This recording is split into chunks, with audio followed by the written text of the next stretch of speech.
Hello दोस्तों, welcome my political academy channel. इससे जो पहले वाली क्लास थी उसमें अपन ने टॉपिक लिया था शीत युद्ध का दौर। ये आपका टॉपिक था शीत युद्ध का दौर। आपका जो फर्स्ट लेसन है वो है शीत युद्ध का दौर। अब इस लेसन में अपन अलग अलग चीजें देखेंगे। जैसे सबसे जो आपकी जो शुरुआत होगी वो होगी क्यूबा संकट से। क्यूबा संकट। दूसरा है आपका टॉपिक रहेगा शीत युद्ध क्या है। तीसरा जो आपका टॉपिक रहेगा वो रहेगा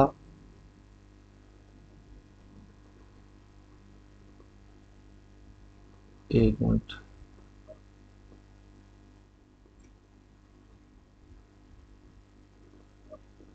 तीसरा जो टॉपिक रहेगा वो रहेगा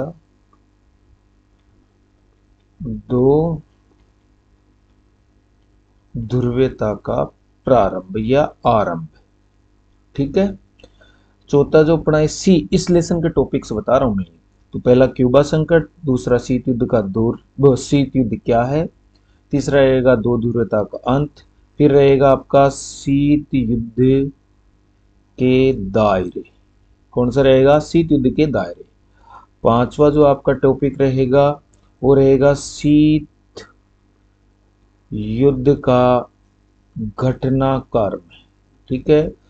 फिर छठा जो आपका टॉपिक रहेगा वो रहेगा शीत युद्ध का घटनाक्रम पढ़ेंगे। शीत युद्ध का घटनाक्रम के बाद में पढ़ेंगे दो ध्रुवीयता दो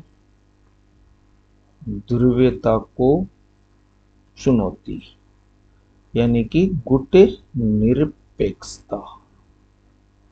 सातवां जो आपका टॉपिक रहेगा वो रहेगा नई अंतरराष्ट्रीय आर्थिक व्यवस्था। ठीक है।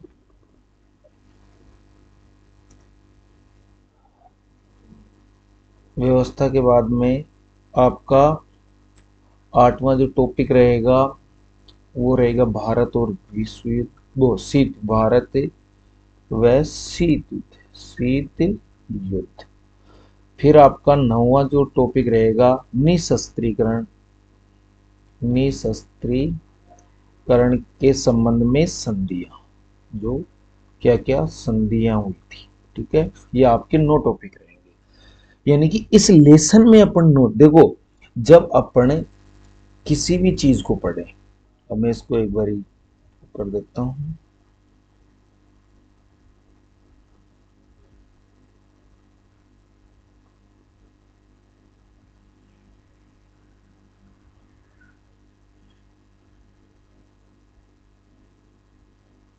हाँ, तो देखो दोस्तों, तो शीत युद्ध का दौर अभी आपकी इधर में बुक चल रही है उसमें भी बता देता हूं कि शीत युद्ध की अपनी जो बुक है उसका नाम है समकालीन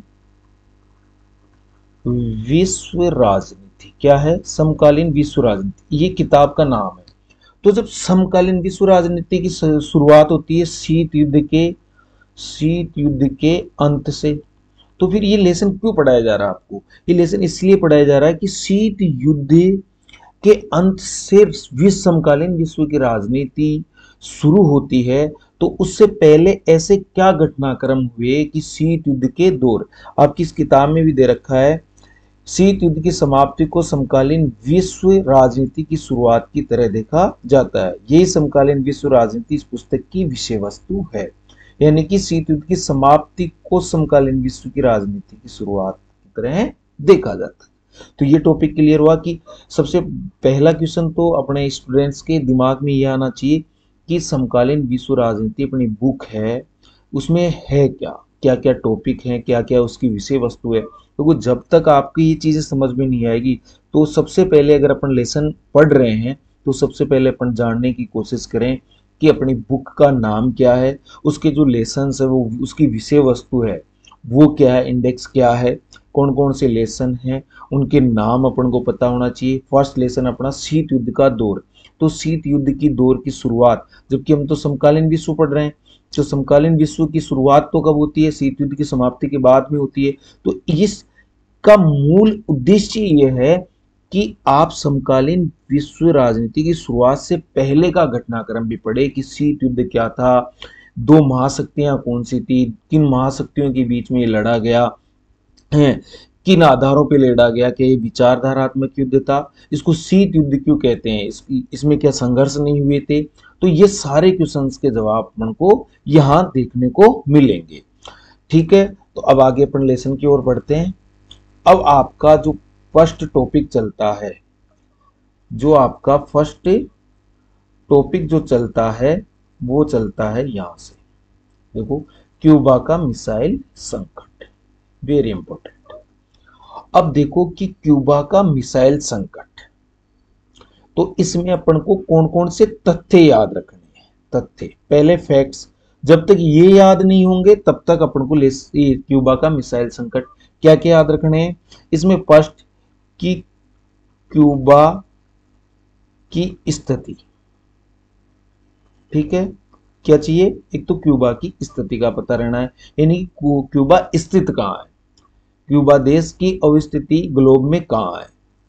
दूसरा अपन को याद रखना है कि इस क्यूबा के राष्ट्रपति का नाम, क्यूबा के राष्ट्रपति। फिर अपन को रखना है यूएसएसआर, सोवियत संघ, union of Soviet socialist Republic, union of Soviet socialist Republic, ठीक है, सोवियत संघ, इनके राष्ट्रपति। USA, United state of America, इनके राष्ट्रपति। ठीक है, ये तीनों, यानी कि ये जो चार स्थितियां अपन को पता होगी, चार स्थितियां जब अपन को पता होगी तो अपना बिल्कुल इजी हो जाएगा क्यूबा मिसाइल संकट। कि क्यूबा कहाँ स्थित है, कि क्यूबा जो देश है, इसमें दिखाया हुआ अभी आपको मैं वो दिखा देता हूं। देखो, ये संयुक्त राज्य अमेरिका है, क्या है, संयुक्त राज्य अमेरिका, ठीक है, ये क्यूबा है इधर। अब देखो स्थिति, तो ये तो अपन क्या कह सकते हैं कि क्यूबा की स्थिति क्या है, कि यूएसए, संयुक्त राज्य अमेरिका के नीचे एक द्वीपीय, क्या है, द्वीपीय देश है। क्या है, क्यूबा एक द्वीपीय देश है। अब है क्यूबा के राष्ट्रपति कौन थे, तो उस टाइम थे फिदेल कास्त्रो, सॉरी, कौन थे, फिदेल कास्त्रो, उस समय कौन थे, फिदेल कास्त्रो थे। ठीक है, तो ये आ गया। फिर यूएसएसआर के, तो उनके राष्ट्रपति थे निकिता खुर्सचेव, कौन थे, निकिता खुर्सचेव, निकिता खुर्सचेव वहां के राष्ट्रपति थे। यूएसए के राष्ट्रपति कौन थे, तो यूएसए के राष्ट्रपति उस समय थे जॉन एफ केनेडी, कौन थे, जॉन ऑफ केनेडी। यानी कि अपन को एक तो क्यूबा की स्थिति, जो क्यूबा कहाँ स्थित है, ये रहा, एक यूएसए की, और यूएसएसआर, जब अपन आप अगर इधर मैप बनाओगे ऐसे,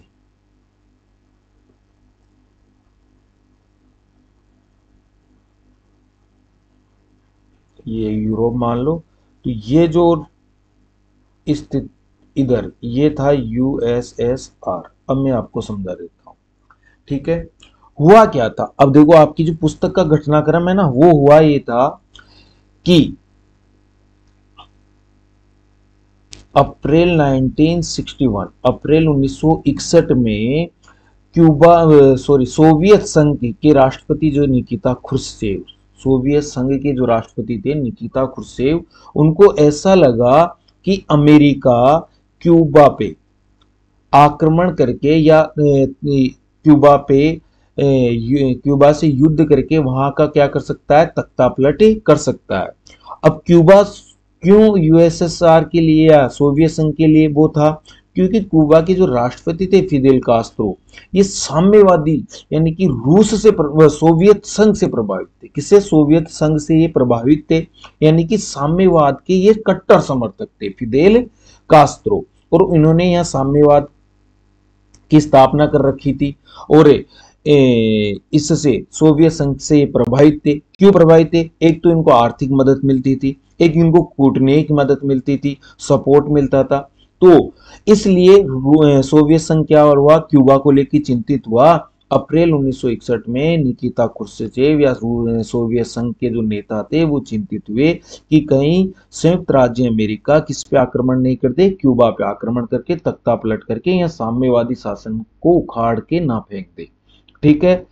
अब इसके लिए इन्होंने क्या किया कि इसके लिए इन्होंने किया, सोवियत संघ ने यहां पे 1962 में, कब? 1962 में क्या कर दी? मिसाइलें, परमाणु मिसाइलें तैनात कर दी। क्या कर दी? मिसाइलों की। अब क्यूबा की स्थिति ये हो गई कि देखो ये जो समझाया गया ना इसमें कि क्यूबा अब अमेरिका के एक, क्योंकि पास में स्थित है, तटीय देश है ना, तो यहां से मिसाइल इनकी रडार में आ गया, यानी इस पे आक्रमण करना इजी हो गया। सोवियत संघ द्वारा इस पे यूएसए पे आक्रमण करना इजी हो गया। तो इसको लेकर अब इसका 3 हफ्ते बाद में यूएसए के राष्ट्रपति जॉन एफ कैनेडी को पता चला। किसको पता चला? जॉन एफ कैनेडी को पता चला। तो जॉन एफ कैनेडी ने कहा कि सोवियत संघ अपनी मिसाइलें यहां से हटा ले। अब दोनों में बहुत ज्यादा संघर्ष बढ़ने लग गया। इधर से सोवियत संघ ने क्या हुआ कि यहाँ पे और मिसाइलें भेजना स्टार्ट करा और जहाजों के द्वारा यहाँ भेजा जा रहा था। तो इधर से अमेरिका ने भी अपने जहाजी बेड़ों को रवाना कर दिया। तो दुनिया को ऐसा लगा कि अब शीत युद्ध किस में बदलेगा? युद्ध में बदलेगा, संघर्ष में बदलेगा, है ना। लेकिन दोनों ही नेताओं ने समझदारी दिखाते हुए यूएसएसआर यानी सोवियत संघ ने अपनी जहाजों की रफ्तार कम कर ली या अपने जहाजों को वापस बुला लिया और क्यूबा संकट टल गया, यानी कि युद्ध होते होते बच गया। युद्ध होते होते क्या हुआ? बच गया। तो दुनिया ने चैन की सांस ली, यानी कि क्यूबा संकट शीत युद्ध का क्या है? चरम बिंदु था। क्या था? चरम बिंदु था। क्या था? चरम बिंदु है। अब तुम्हारी किताब में भी ये दिखा है, रख रखा देखो। 1960 अप्रैल में सोवियत संघ के नेताओं को ये चिंता सता रही थी कि अमेरिका साम्यवादियों द्वारा क्यूबा पर आक्रमण कर देगा, जो मैंने बता दिया। ठीक है। फिर इसके बाद में इसको ने निकिता क्रुश्चेव, सोवियत संघ के राष्ट्रपति कौन थे? निकिता क्रुश्चेव, जिसने रूस में सैनिक अड्डे के रूप में बदलने का फैसला किया। और 1962 में क्रुश्चेव ने क्यूबा पे परमाणु मिसाइलें तैनात कर दी। इसका विरोध किसने किया? अमेरिकी राष्ट्रपति जॉन एफ कैनेडी ने किया। और करने के बाद में और मिसाइलें भेजी गई। फिर इसके बाद में क्या हुआ कि इसके बाद में सोवियत ने अपनी जहाजों की गति धीमी कर ली और वापस, यानी कि टल गया। तो क्यूबा मिसाइल संकट शीत युद्ध का क्या था? चरम बिंदु था, है ना। तो अब अपन क्या क्या कर सकते हैं? देखो, तो वही बात है, अब इसको परिभाषित या लिखना कैसे? भाई इसका आंसर कैसे लिखना है? तो इसमें साफ लिखो कि क्यूबा संयुक्त राज्य अमेरिका के नीचे एक द्वीपीय देश था जिसकी स्थिति अमेरिका के पास थी। अप्रैल 1961 में सोवियत संघ के नेताओं द्वारा उसको सैनिक अड्डे, उनको ऐसा लगा कि कहीं यूएसए उस पर आक्रमण करके वहां जो साम्यवादी शासन है उसका तख्ता पलट नहीं कर दे, इसलिए उन्होंने राष्ट्रपति, सोवियत संघ के राष्ट्रपति निकिता क्रुश्चेव ने उसको सैनिक अड्डे में रूप में बदलने के लिए मिसाइलें तैनात कर दी। और इस बात का पता 3 हफ्ते बाद, यानी कि 1962 की घटना है, इसके बाद अमेरिका के राष्ट्रपति जॉन एफ कैनेडी को पता चला।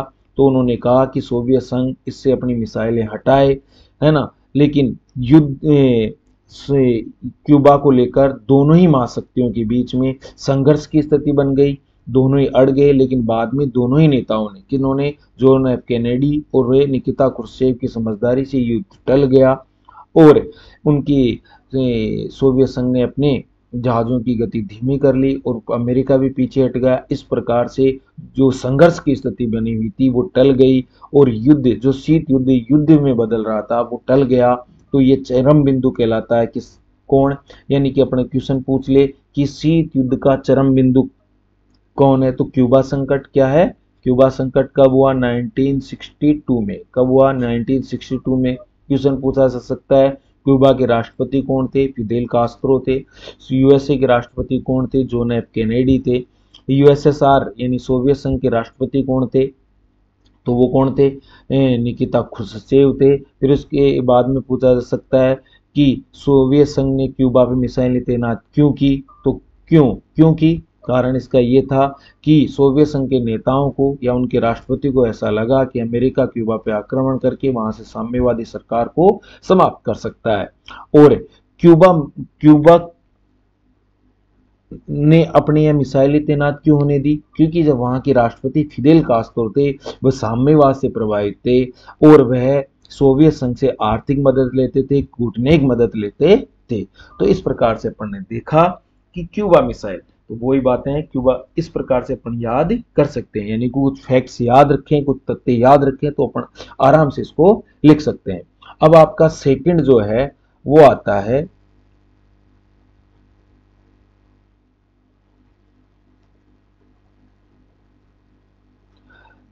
आपका अब आता है शीत युद्ध क्या है।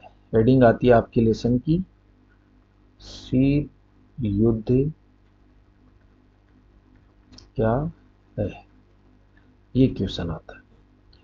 अब भी आप अपनी जो ये किताब है इसमें क्या है कि शीत युद्ध को अपन तब समझेंगे जब देखो कुछ चीजें अपन को पता होनी चाहिए। तो पहले अपन वो डिस्कस कर लेते हैं, वो जान लेते हैं क्या क्या। एक तो इसकी परिभाषा क्या कर लेते हैं, एक तो इसकी परिभाषा देखेंगे।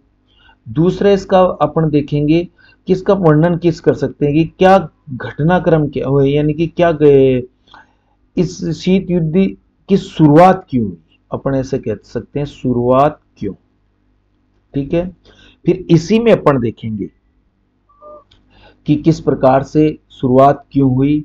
और इस बाद में जापान पे परमाणु हमला। फिर एक आपकी क्वेश्चन भी आता है अपरोध का तर्क, अपरोध की स्थिति या तर्क, ये क्या था। तो इस प्रकार से अगर अपन ने ये देख लिया ना तो उसके बाद में अपना क्लियर हो जाएगा शीत युद्ध। तो देखो शीत युद्ध क्या कि अपन, मैं इसकी परिभाषा इस प्रकार से दे सकता हूं कि शीत युद्ध वह स्थिति है, क्या है, वह स्थिति है जिस जो दो महाशक्तियों दो महाशक्तियों कौन कौन सी, यूएसए और यूएसएसआर, ठीक है, दो महाशक्तियों, दो विचारधाराओं कौन कौन सी, एक तो उदार लोकतांत्रिक या पूंजीवादी और एक साम्यवादी। दो सैनिक गठबंधनों कौन कौन से, सैनिक गठबंधनों कौन कौन से, एक तो नाटो और एक वार्सा पैक्ट, ठीक है, के मध्य। अब देखो वापस एक बार जाने कि शीत युद्ध वह स्थिति है जो दो महाशक्तियों यूएसए यूएसएसआर, दो विचारधाराओं पूंजीवादी और साम्यवादी, दो सैनिक गठबंधनों नाटो और वार्सा पैक्ट के मध्य एक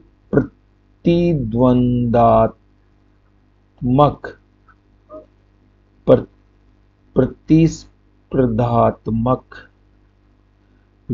वैचारिक युद्ध था।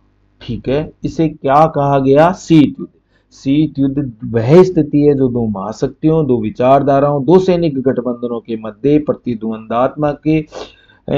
प्रतिद्वंदात्मक वैचारिक प्रतिस्पर्धात्मक युद्ध को क्या कहा गया, शीत युद्ध। अब ये भी कहा जा सकता है कि शीत युद्ध ये शब्द दिया किसने, तो एक अमेरिका के महोदय थे बर्नार्ड बारूच। ये तो आपकी किताब में नहीं दे रखा, मैं ऐसे बता रहा हूं आपको। तो किसने शीत युद्ध शब्द सबसे पहले किसने दिया था, बर्नार्ड बारूच ने। और इसको फेमस किया था एक फ्रांसीसी पत्रकार थे लिपमैन। कौन थे? लिपमैन। इन्होंने इसको अखबारों में दिया तो ये फेमस हुआ, शीत युद्ध, कोल्ड वार। यानी कि क्या कहा, बर्नार्ड बारूच ने सबसे पहले शब्द दिया था कोल्ड वार। क्या है कि ये शीत युद्ध है। क्यों कहा? कि इसकी जो तासीर थी या इसकी प्रकृति थी या इसका नेचर था वो क्या रहा? ठंडा रहा, यानी संघर्ष में नहीं रहा। दोनों महाशक्तियां लड़ने ने हथियारों को लेकर युद्ध नहीं किया, बस हथियारों की होड़ रही, संघर्ष रहा, वैचारिक मतभेद रहा। तो ये जरूर रहा था। अब अपन पढ़ लेते हैं कि शीत युद्ध की इसकी परिभाषा होगी। अब इसको और अपन डिटेल से एक बारी समझ लेते हैं।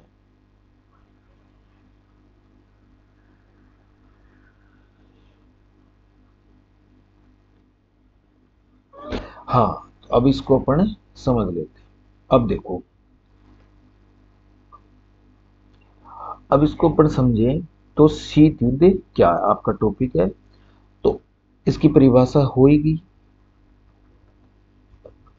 अब पढ़ते हैं इसका वर्णन।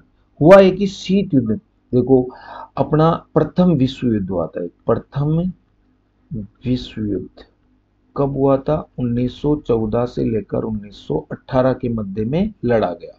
1914 से लेकर 1914 से 18 के मध्य लड़ा गया। फिर सेकेंड वर्ल्ड वॉर हुआ। सेकेंड वर्ल्ड वॉर हुआ 1939 से लेकर 1945 के मध्य लड़ा गया। इस सेकेंड वर्ल्ड वॉर में भी विश्व दो खेमों में बटा हुआ था। एक थे मैत्री राष्ट्र। कौन थे? मैत्री या मित्र राष्ट्र। एक थे धुरी राष्ट्र। कौन थे? धुरी राष्ट्र। अब मित्र राष्ट्र थे, उनमें कौन था? एक तो अमेरिका था, एक सोवियत संघ था, फ्रांस था, ब्रिटेन था। ठीक है, ये मित्र राष्ट्र थे। दूरी राष्ट्रों में कौन था? एक तो जापान था, जर्मनी था और इटली था। ठीक है, ये। अब इस युद्ध में क्या हुआ कि ये तो इन दो मध्य बट गया, तो जर्मनी भी हार गया, इटली भी हार गया, जापान और अमेरिका के मध्य युद्ध चलता रहा। यानी कि क्या, सोवियत संघ ने जे जर्मनी को बहुत बुरा हराया। हराया तो ये था कि ये इतना बड़ा है कि जर्मनी आगे बढ़ता गया, है ना, और सोवियत संघ पीछे हटता गया। तो क्षेत्रफल ही इतना कि आगे बढ़ते बढ़ते भी जर्मनी हार गया। अब ये एक अलग डिस्कस हो गई, अपन कह सकते हैं ये बहुत बड़ा टॉपिक है जो अलग ही है। लेकिन अपने शीत युद्ध के में काम की चीज ये है कि उस टाइम पे दो विश्व दो धड़ों में बटा हुआ था, एक तो मैत्री राष्ट्रों में, एक ध्रुवी राष्ट्रों में। लेकिन मैत्री राष्ट्रों में दोनों यहाँ सेम एक ग्रुप में थे। अब इसने क्या, अमेरिका ने जापान के दो शहर थे, एक तो हिरोशिमा, एक नागासाकी। ठीक है, ये दो थे।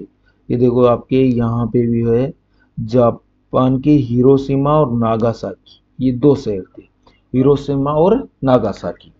इस पे क्या हुआ कि परमाणु हमला कर दिया। परमाणु बम, बम्बों के नाम भी थे, लिटिल बॉय और फैटमैन, ये गिराया।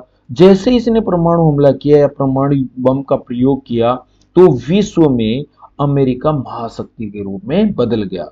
अब इसमें भी एक ये है कि कुछ लोग ये कहते हैं कि जापान ने तो आत्मसमर्पण कर दिया था, आत्मसमर्पण करने वाला भी था या कर दिया था, उसके बावजूद भी अमेरिका ने क्या किया कि परमाणु बम गिराए। तो वो ये दिखाना चाहता था विश्व को कि एक मैं ही महाशक्ति हूं। कई लोग ऐसे कहते हैं कि नहीं, अमेरिका जल्दी से इस द्वितीय विश्व युद्ध को समाप्त करना चाहता था। अमेरिका इस द्वितीय विश्व युद्ध को जल्दी से समाप्त करना चाहता था, इसलिए उसने जापान पे परमाणु बम का हमला किया। अब और सोवियत, इसने तो जापान पे परमाणु हमला कर दिया। सोवियत संघ ने विश्व की महाशक्ति थी उस द्वितीय विश्व युद्ध में, वो द्वितीय विश्व युद्ध में कौन? जर्मनी, बहुत खतरनाक राष्ट्र था उस समय, तो उसको हरा दिया था। तो ये भी कहे कि मैं भी महाशक्ति हूं। तो ऐसे ही दोनों में तर्क चलते रहे। तो ये 1945 में जब क्या, जब 1945 में द्वितीय विश्व युद्ध की समाप्ति हुई, तो विश्व दो धड़ों में बट गया और ये वैचारिक युद्ध में बदल गया। अब देखो कैसे कि 1945 की बात थी, सॉरी, एक एक मिनट।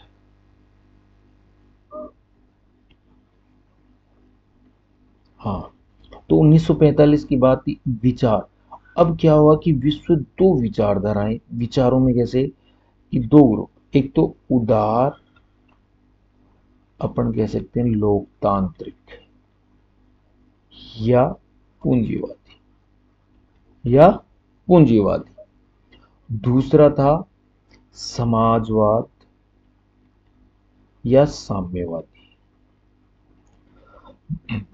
विश्व क्या हुआ कि था यही कि जो सोवियत संघ है वो तो कह रहा था कि विश्व की जो सामाजिक, राजनीतिक और आर्थिक जो जीवन पद्धतियां हैं, जो जीवन शैली है, वह समाजवाद के अकॉर्डिंग और साम्यवादी शासन व्यवस्था के अकॉर्डिंग चलनी चाहिए। वहीं जो पूंजीवादी ग्रुप का हेड था संयुक्त राज्य अमेरिका, वह कह रहा था नहीं, ऐसा नहीं कर सकते। विश्व की जो सामाजिक, राजनीतिक, आर्थिक जो व्यवस्था है वो किसके अकॉर्डिंग चलनी चाहिए? पूंजीवादी व्यवस्था के अकॉर्डिंग। अब साम्यवाद में क्या होता है कि राज्य सर्वेसर्वा होता है, ठीक है, यानी कि सामूहिकता पे बल दिया जाता है। पूंजीवाद में क्या है कि अबाध रूप से स्वतंत्रता दी जाती है, बाजार मुक्त व्यवस्था रखी जाती है। तो ये से तो इस प्रकार से शीत युद्ध की शुरुआत हुई। किसकी शुरुआत हुई? शीत युद्ध की शुरुआत हुई कि द्वितीय विश्व युद्ध के बाद में शीत। अब आता है आपके कि फिर ऐसा क्यों हुआ कि शीत युद्ध युद्ध में नहीं बदला, युद्ध में नहीं बदला? ऐसा क्या कारण रहा कि युद्ध में नहीं बदला? इसका है, लोगों ने तर्क दिया अपरोध का तर्क, अपरोध का तर्क। अब ये अपरोध क्या है? अपरोध है रोक व संतुलन, रोक व संतुलन।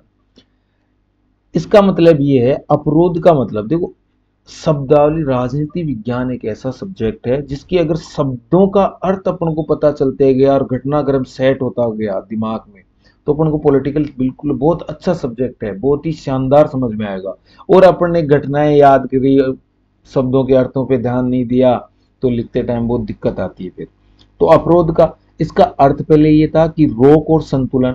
तो इसमें कैसे काम आया अपरोध का तर्क कि देखो, इसका मतलब ये था कि दोनों ही जो महाशक्तियां थी, महाशक्तियां कौन सी? अमेरिका और सोवियत संघ, उनके पास इतने हथियार थे कि अगर एक महाशक्ति दूसरी महाशक्ति पे आक्रमण कर भी दे, तो भी दूसरी जो महाशक्ति थी उसके पास इतने हथियार बच जाते थे कि वह दूसरी को समाप्त कर सकती थी। अर्थात यूएसए और यूएसएसआर, अगर मान लो यूएसए किस पे, यूएसएसआर पे आक्रमण कर भी दे, तो यूएसएसआर के पास इतने हथियार बच जाते हैं कि वह इसको समाप्त कर सकता है।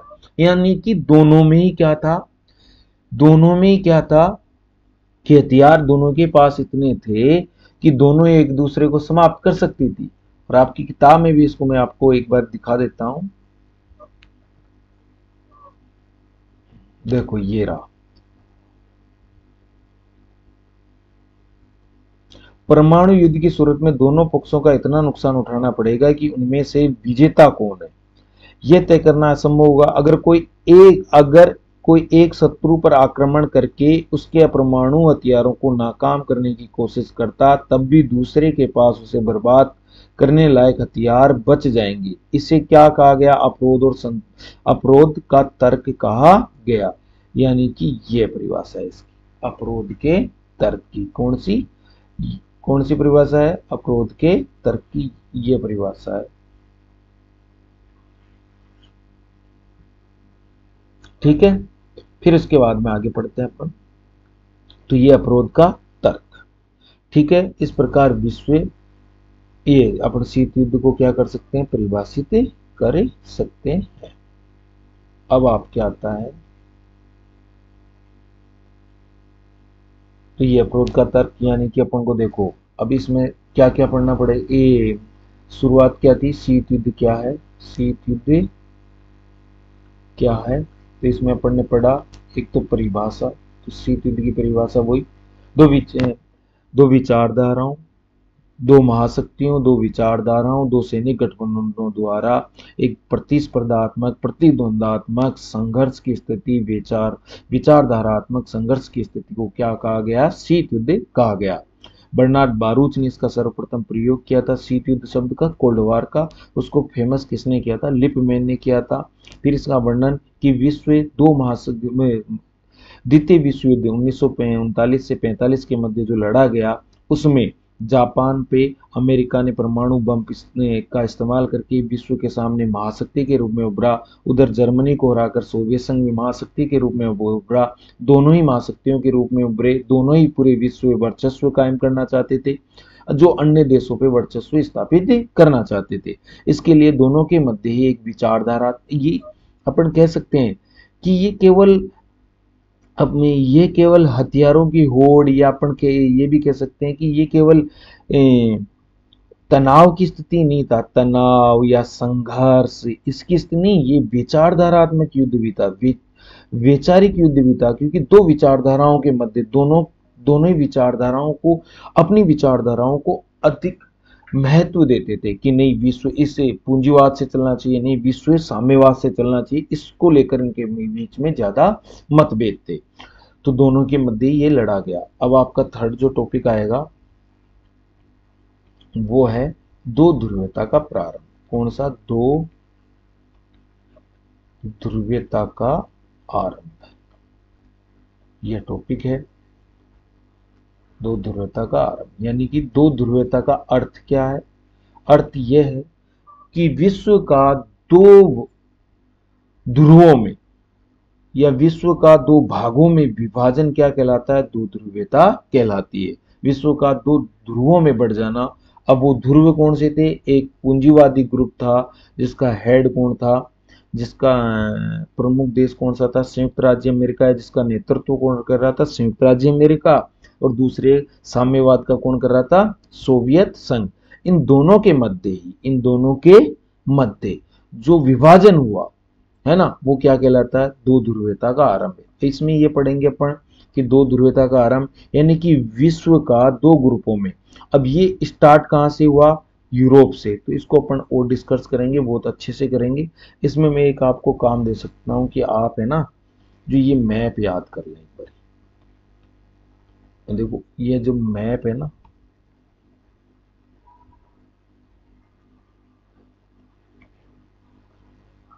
ये जो मैप है,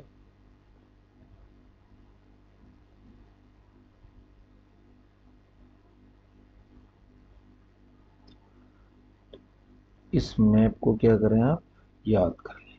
ठीक है, ये देखो इसमें सोवियत संघ ये रहा, ठीक है, और संयुक्त राज्य अमेरिका इधर है, यहाँ पे मानो आप। ठीक है, पूरे विश्व के मैप को देख लेना आप। तो विभाजन कहाँ से स्टार्ट होगा? दो ध्रुवता का शुरुआत कहाँ से हुई? यूरोप से। अब देखो ये लाइन मान लो आप तो, ठीक है, तो ये कौन सा यूरोप है? ये है पश्चिमी यूरोप। कौन सा है? पश्चिमी यूरोप। और ये कौन सा है? पूर्वी यूरोप। कौन सा है? पूर्वी यूरोप। तो इसके बारे में पढ़ेंगे फिर, और नेक्स्ट टॉपिक में अपन डिस्कस करेंगे। तो आप इस प्रकार से पढ़ो कि एक एक शब्द आपको याद रहे, शब्दों का अर्थ। तो जैसे क्यूबा हुआ, तो क्यूबा क्या था? क्यूबा की स्थिति क्या थी? क्यूबा के राष्ट्रपति उस टाइम कौन थे? यूएसए के कौन थे? यूएसएसआर के कौन थे? फिर उसके बाद में आप शीत युद्ध पढ़ो, तो शीत युद्ध क्या था? शीत युद्ध की शुरुआत क्यों हुई? दो महाशक्तियां कौन सी थी? द्वितीय विश्व युद्ध कब हुआ? प्रथम विश्व युद्ध कब हुआ? है ना? और उस समय जापान पे किसने परमाणु बम डाले? कौन से दो वो शहर थे? उसके बाद की स्थितियां, 1945 के बाद में ऐसी क्या स्थितियां बनी कि दोनों महाशक्तियां, है ना, कि मध्य ही वैचारिक प्रतिद्वंदात्मक की शीत युद्ध चालू हो गया। और दो ध्रुवता क्या है, इसको अपन पढ़ेंगे कल। तो ओके, थैंक यू। अब फिर नेक्स्ट क्लास में मिलेंगे।